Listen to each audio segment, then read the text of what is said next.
दोस्तों थोड़ी तबीयत खराब है तो ज़्यादा जोर से नहीं बोल पाऊँगा, माफ़ी चाहता हूँ। और इसलिए यहाँ पर सुबह से थाने अभी भी बुखार है, बहुत ज़्यादा बुखार है। लेकिन मुझे पता है आप लोग पूरे देश भर से यहाँ पर आए हो, तो बस आपके साथ में यहाँ बैठना चाहता था। Thank you for coming from across the country. I love you all. जैसे कि आप लोगों को पता चला होगा, आज पहली बार जो महामानव जी है उन्होंने हमारे प्रोटेस्ट का नोटिस लिया है, उन्होंने ट्वीट किया है। तो ऐसा तो नहीं है कि सरकार को पता नहीं या सरकार को अब खबर नहीं है, सरकार नर्वस जरूर है। जो प्रधानमंत्री आज तक चुप बैठा हुआ था, 34 दिन हो चुके हमारे प्रोटेस्ट को, 34 दिन। इस देश के प्रधानमंत्री को 34 दिन लगे इस प्रोटेस्ट पर ट्वीट करने के लिए। देश के प्रधानमंत्री को ट्वीट कब नहीं आया जब 20 से ज्यादा बच्चों ने आत्महत्या करी।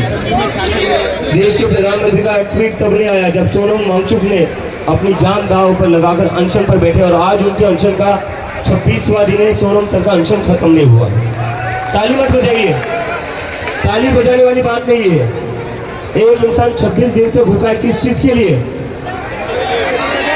आपके लिए भूखा। ये ताली बजाने वाली बात नहीं है, शर्म वाली बात है कि ये सरकार 26 दिनों के बाद भी अभी तक धर्मेंद्र प्रधान को बचाने में लगी। ऐसा क्या है धर्मेंद्र प्रधान में? नरेंद्र मोदी कहते हैं कि nothing is important for us more than the welfare and the future of the youth. अगर नरेंद्र मोदी ये बात वाकई में मानते हैं तो सबसे पहले धर्मेंद्र प्रधान का इस्तीफा ले लो। अगर आप इस्तीफा नहीं लेते तो ये सारी भाषणबाजी बंद करिए। 12 साल से आपका भाषण सुन रहे हम, पक गए आपकी भाषणबाजी सुनकर, पक गए हम आपकी चीजें सुनकर। अगर करना है तो कॉन्क्रीट एक्शन लीजिए धर्मेंद्र प्रधान के ऊपर। क्या फास्ट ट्रैक कोर्ट करके निचले अधिकारियों को फंसा दोगे, निचले अधिकारियों के ऊपर एक्शन ले लोगे, लेकिन जो इन सबके ऊपर बैठा है उसका क्या होगा? उसको आप बचा लोगे, उसको छोड़ दोगे? ऐसा हम होने नहीं देंगे। तो हमारा प्रोटेस्ट तब तक चलता रहेगा जब तक धर्मेंद्र प्रधान का इस्तीफा नहीं होता। और अगर नरेंद्र मोदी धर्मेंद्र प्रधान का इस्तीफा नहीं लेते हैं तो हमारा आंदोलन नरेंद्र मोदी के इस्तीफे के लिए भी होगा। होना चाहिए या नहीं होना चाहिए? होना चाहिए या नहीं होना चाहिए? मुझे ऐसा लगता है अब आप लोग ना धर्मेंद्र प्रधान से ज्यादा नरेंद्र मोदी के इस्तीफे के लिए एक्साइट हो गए। तो मोदी जी अभी भी टाइम गया नहीं है। ये यहाँ पर जो जनता आई है उनकी आवाज बता दी, अगर आप धर्मेंद्र प्रधान का इस्तीफा नहीं लोगे तो आपकी भी कुर्सी सेफ नहीं रहेगी। और ये बस जंतर मंतर की आवाज नहीं है। मेरी तबीयत खराब थी, मैं घर पर था, तो मैं कुछ देर इंटरनेट देख पाया, क्योंकि यहाँ में जैसे आता हूँ जैमर्स लगे हुए हैं। यहाँ पर ना किसी के फोन चलते हैं, ना किसी के फोन आते हैं, ना हम इंटरनेट भी चला पा रहे हैं। हर जगह इन लोगों ने जंतर मंतर को एक तरीके से वॉर जोन बना रखा है, इंडिया पाकिस्तान की बॉर्डर लगा रखा है। 10 मिनट के दूरी पर मेरे दोस्त का घर में वहां गया था, वहां से आने में मुझे 1 घंटा लगा। इतनी ज्यादा बैरिकेडिंग, इतनी ज्यादा पुलिस फोर्स, हर जगह ड्राइवर्स लगा रखे। अरे क्या लगा रखा है? अगर इतने ही एफर्ट्स आप पेपर लीक को रोकने में लगाते तो 20 से ज्यादा बच्चों की आत्महत्या होती है। एनर्जी और अपना दिमाग वहां लगाइए ना जहां जनता का भला हो। 16 मेट्रो स्टेशन बंद कर दिए, अभी मुझे पता चला आज शाम से कैरोट की दुकान भी बंद होंगे। हर जगह बैरिकेडिंग लगा रखी है। क्या होगा इससे? मतलब नरेंद्र मोदी पूरी दिल्ली को ठप करने के लिए तैयार है, लेकिन धर्मेंद्र प्रधान को हटाने के लिए तैयार है। ऐसा क्या मिलता है आपको धर्मेंद्र प्रधान से? ऐसा क्या देते हैं धर्मेंद्र प्रधान? लेकिन कोई बात नहीं, नरेंद्र मोदी भले दिल्ली ठप कर ले। मुंबई में बहुत बड़ा प्रोटेस्ट हो रहा है, नासिक में बहुत बड़ा प्रोटेस्ट हो रहा है, मिजोरम में बहुत बड़ा प्रोटेस्ट हो रहा है, जयपुर में प्रोटेस्ट हो रहा है, मध्य प्रदेश में प्रोटेस्ट हो रहा है, बेंगलोर में प्रोटेस्ट हो रहा है, चेन्नई में प्रोटेस्ट हो रहा है, इस देश के हर कोने में प्रोटेस्ट हो रहा है। तो जिस नरेंद्र मोदी को लग रहा था वो जंतर मंतर पर क्रैकडाउन करके 12 साल की लड़कियों का सर फोड़कर, लड़कियों के कपड़े फाड़कर आवाज दबा सकते हैं, वो देख रहे देश भर में उनके खिलाफ प्रोटेस्ट हो रहा है। तो मैं नरेंद्र मोदी का धन्यवाद करना चाहता हूँ। अगर नरेंद्र मोदी सोनम वांगचुक को यहाँ से उठाते नहीं तो हमारा प्रोटेस्ट इतना बड़ा बनता नहीं। सही है ना? अगर नरेंद्र मोदी 12 साल की लड़कियों का सर फोड़ने को ऑर्डर नहीं देते तो आज पूरे देश में प्रोटेस्ट होता नहीं। तो नरेंद्र मोदी जी बहुत बहुत शुक्रिया हमारे प्रोटेस्ट को इतना बड़ा बनाने के लिए। और उनसे बढ़कर सबसे ज्यादा शुक्रिया करना चाहूंगा मैं चीफ जस्टिस ऑफ इंडिया का।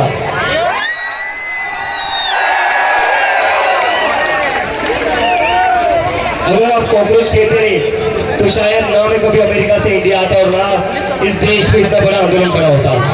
तो चीफ जस्टिस ऑफ इंडिया जी आपका बहुत बहुत धन्यवाद। हमें पता है आप काफी बिजी हो, आपको वीडियो तक देखने का समय नहीं मिलता है जहां पर बच्चों को मारा गया, बहुत बिजी इंसान हो, लेकिन फिर भी हम आपका शुक्रिया करना चाहते हैं। और मैं फिर से एक बार नरेंद्र मोदी सर से अपील करना चाहता हूँ, सर सुन लीजिए बच्चों की बात, सुन लीजिए। मुझे पता है आपका अपना परिवार नहीं है तो आपको बच्चों के बारे में ज्यादा पता नहीं होगा। अगर इनका अपना परिवार होता तो इनको पता होता बच्चे कितने जिद्दी होते हैं, बच्चे कितने जिद्दी होते हैं इन्हें पता होता।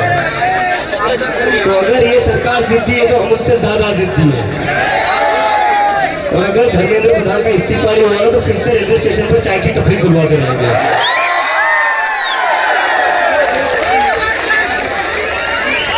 और जिस तरह इस देश को बेवकूफ बनाया है पिछले 12 साल में, उसके बाद तो कोई आपसे चाय भी नहीं खरीदेगा। और उसके बगल में फिर होम मिनिस्टर का समोसे का ठेला लगाना पड़ेगा होम मिनिस्टर को।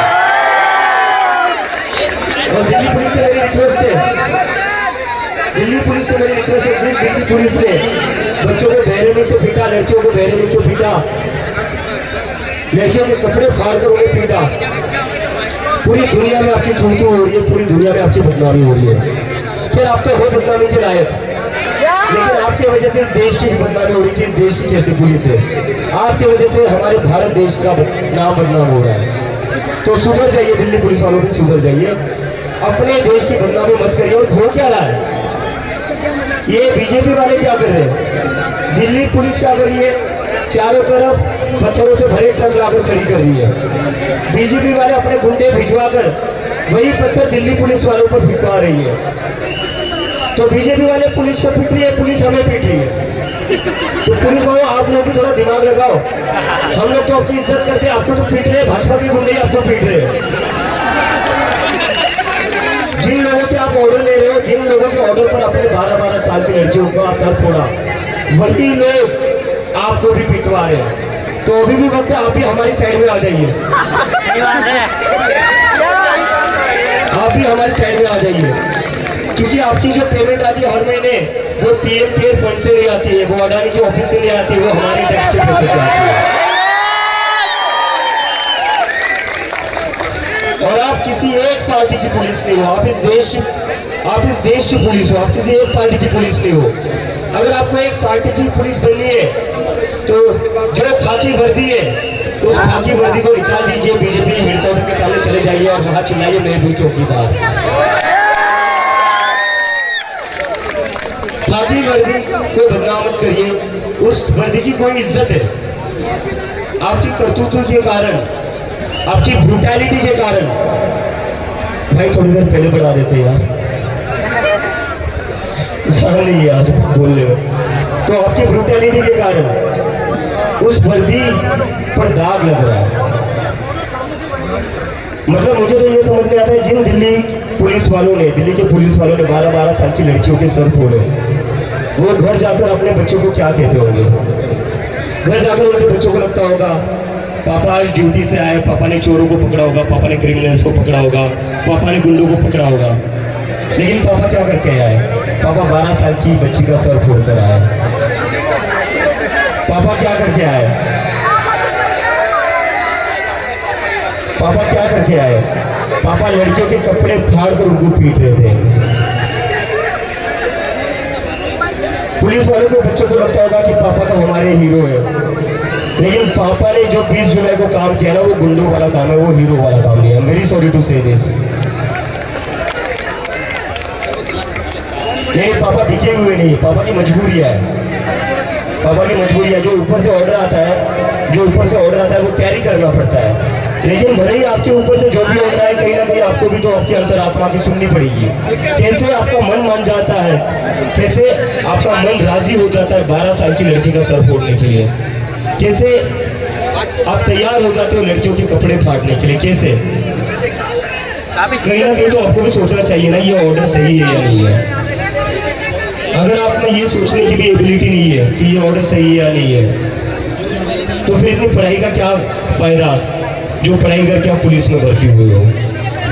आईटी सेल में ही चले जाते, बीजेपी में ही चले जाते, क्योंकि बिना पढ़ाई तो वहीं पर प्रमोशन ज्यादा होते हैं।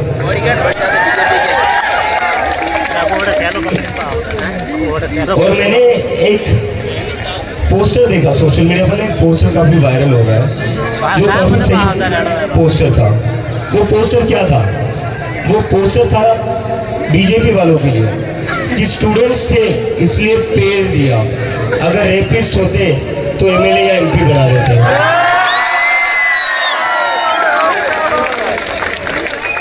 इस सरकार को तो स्टूडेंट से दिक्कत है ही, क्योंकि अगर बच्चे पढ़ लिख गए, बच्चे तो पढ़ते लिखते ही है, राजनेता पढ़ते लिखते नहीं है। इनके बच्चे भी मतलब आधे से ज्यादा इनके जो बच्चे हैं वो मेरे साथ ही बोस्टन में पढ़ते थे। इन सबके बीजेपी के जितने भी मिनिस्टर्स हैं वो मेरे साथ ही बोस्टन में थे, कुछ लोग कोलंबिया न्यूयॉर्क में थे। और ये लोगों का क्या है, इनको तो नीट की एग्जाम देनी नहीं, इनको जेई की एग्जाम देनी नहीं, इनको वहीं पर सेटल होना है। और ये अपने देश में तभी वापस आते हैं जब इनको एमएलए एमपी की टिकट मिल जाती है। चलो ठीक है, पापा का रिटायर होने का समय आ गया है, तो अब बेटा आगे घर बढ़ाएगा, बेटी जो पॉलिटिक्स आगे बढ़ाएगी। और जो बेटा इलेक्शन नहीं लड़ सकता उस बेटे को बीसीसीआई का अध्यक्ष बना देते हैं। तो पूरे देश के इंस्टीट्यूशंस को, पूरे देश को इन लोगों ने एक तरीके से प्राइवेट कंपनी बनाकर रखा है। लेकिन मेरे मन में ये सवाल है, प्राइवेट कंपनी का सीईओ कौन है? नरेंद्र मोदी जी है या अडानी जी है? आपने प्राइवेट कंपनी तो बना दी, लेकिन सीईओ कौन है ये भी थोड़ा बता दीजिए, क्योंकि बहुत सारा कंफ्यूजन रहता है। क्योंकि सारे टेंडर, सारे कॉन्ट्रैक्ट्स तो किसको मिलते हैं? किसको मिलते हैं? अब मोदी जी इतने सेल्फलेस तो हो नहीं सकते कि वो खुद का घाटा करके अदानी जी को सारे कॉन्ट्रैक्ट्स दे दे। देखिए मोदी जी, मैं यही कह रहा हूँ आपको, धर्मेंद्र प्रधान का इस्तीफा ले लीजिए, वरना बहुत आगे जाएगी बात। फिर बात बस धर्मेंद्र प्रधान तक नहीं रहेंगी, आपके सारे काले चिट्ठे निकाले जाएंगे। जिस तरह से आपने इस देश के जंगलों को बेचा है, देश के एयरपोर्ट्स को बेचा है और एक इंसान को दे दिया, इस देश की जनता गरीब से गरीब होते जा रही है। और एक इंसान है, बस एक ही इंसान है जो अमीर होते जा रहा है, बाकी पूरी जनता गरीब होते जा रही है। मोदी जी का तो क्या है, वो फकीर आदमी, झोला उठाकर नहीं चलेंगे। लेकिन मुझे लगता है उनका वो झोला भी जो है ना, वो 10 लाख का होगा, जिस पर मोदी मोदी मोदी मोदी लिखा हुआ होगा। डिजाइनर झोला होगा, वो डिजाइनर झोला होगा। तो मोदी जी, मेरी आपसे फिर से रिक्वेस्ट है, धर्मेंद्र प्रधान का इस्तीफा ले लीजिए, वरना बात सिर्फ धर्मेंद्र प्रधान के इस्तीफे की नहीं रहेगी, बात आपके इस्तीफे पर भी आ जाएगी। और वो आएगी, जैसी आपकी हरकतें आएगी, वो इतना तो मैं आप लोगों को कहना चाहता हूँ, आएगी बात। स्टूडेंट्स से सुन लीजिए, एक इनकॉम्पिटेंट, एक फेल्ड मिनिस्टर इस देश के करोड़ों स्टूडेंट से ज्यादा इंपॉर्टेंट नहीं हो सकता। और अगर एक फेल्ड और इनकॉम्पिटेंट मिनिस्टर इन करोड़ों स्टूडेंट से ज्यादा इंपॉर्टेंट है, तो याद रखना, चुनाव में आपको इनमें से कोई भी वोट नहीं करेगा। और ये बात बस स्टूडेंट्स ही नहीं है, एक स्टूडेंट्स पर लाठी चलाओगे ना, तो समझ लो उसके घर के 4 वोट कम होंगे। मोदी जी को बाकी चीजें समझ में आती है, उनको बस वोट की भाषा समझने में आती है, बस वोट्स की भाषा समझ में आती है। तो मैं सिंप्लीफाई करके बता देता हूँ, अगर एक स्टूडेंट पर लाठी चलेगी तो उसके घर पर ना उसके माँ बाप आपको वोट देंगे, ना उसके भाई बहन उसको वोट देंगे। तो एक स्टूडेंट पर लाठी चलेगी तो 4 वोट कम होंगे। और वैसे भी आपको वोट देकर कितने वोटों से प्रधानमंत्री बनते हो? 35-40% से वोट शेयर से प्रधानमंत्री बने हो। 60% देश की जनता तो वैसे भी आपके खिलाफ है। 40% में से भी अगर 20% कम हो गए तो रेलवे स्टेशन पर चाय की फ्री को लेनी पड़ेगी। तो ठीक है दोस्तों, कोई बैठ कर थका तो नहीं है? देखिए कितने लोग आज आप पहली बार आए? अरे बाप रे। और कितने लोगों का ये जिंदगी में पहला प्रोटेस्ट है?